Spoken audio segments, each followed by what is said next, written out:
Okay, welcome back. So what we're going to talk about today, I've been asked to do quite a bit, and I totally get it because I had trouble with this as well. And this is going to be about a 5 or 7 minute video on Freud's psychosocial stages of development. And at the end of the video, I'm going to tell you a cool acronym that will absolutely help you help you remember these stages.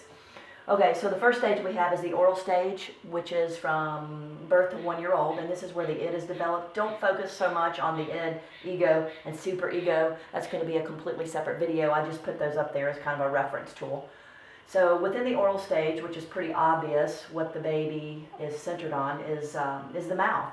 And really easy to remember. If you think what babies like to do, and that's all they know is putting things in their mouth, whether they're breastfeeding, mom's breast, a pacifier. And as soon as they get something in their mouth, whether, like I said, pacifier, mom's breast, fingers, whatever, that fixes the problem. It's immediate gratification, which is what the id is all about.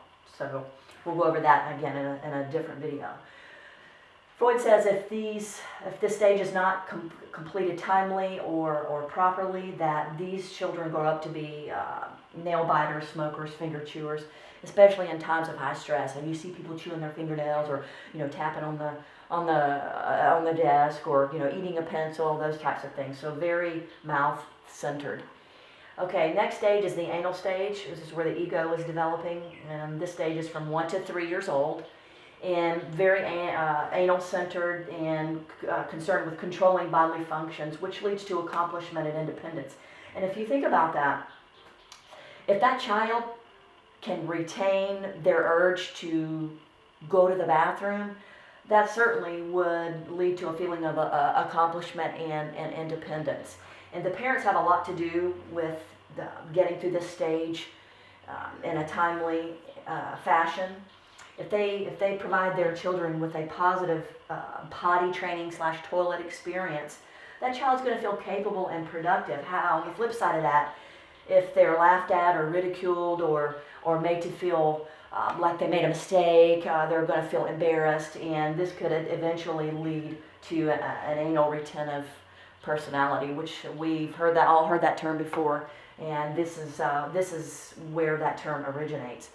So our third stage is the phallic stage, which is where the superego is developed, and this is about 3 to 5 years old. And if you know what the term phallic symbol is, that's going to give you a clue as to where this stage is focused. And the children are genital centered. They're becoming aware that they have their own set of genitals, and very concerned, or not concerned, but they're coming into their own and becoming aware of the opposite sex. Don't sweat too much about the Oedipus complex, even though you've heard it, and it is important.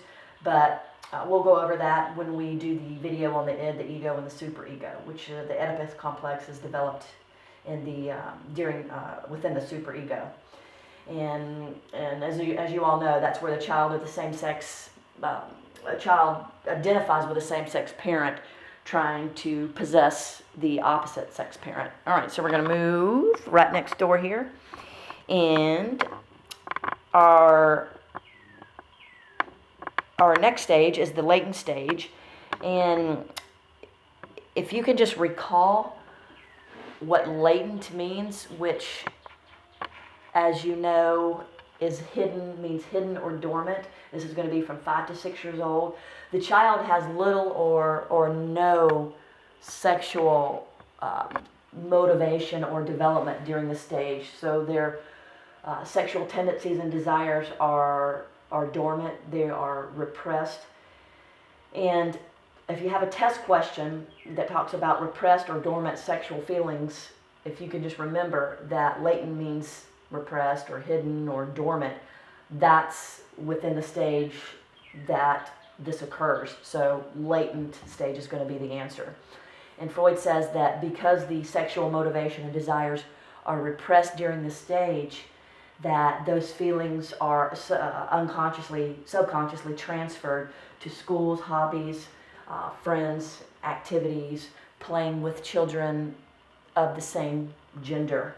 And our last and final stage is the genital stage. This is where the sexual interest, it's adolescence and puberty is where this stage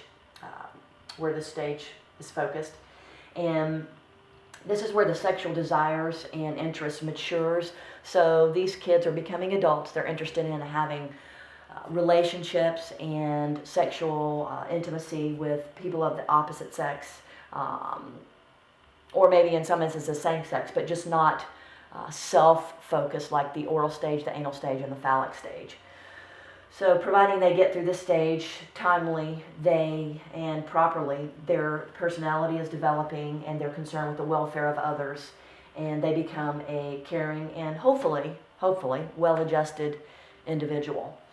And I told you about the acronym that I came up with that helped me remember these. And if you can at least remember the acronym, you will absolutely be able to recall these little tidbits of information within this. Old anal people like grapes. I know, right?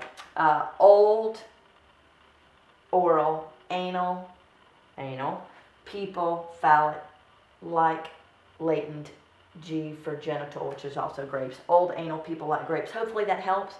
If you want to see another topic, another video, shoot me an email, and I'll try to get that rolled out soon, okay? Ciao.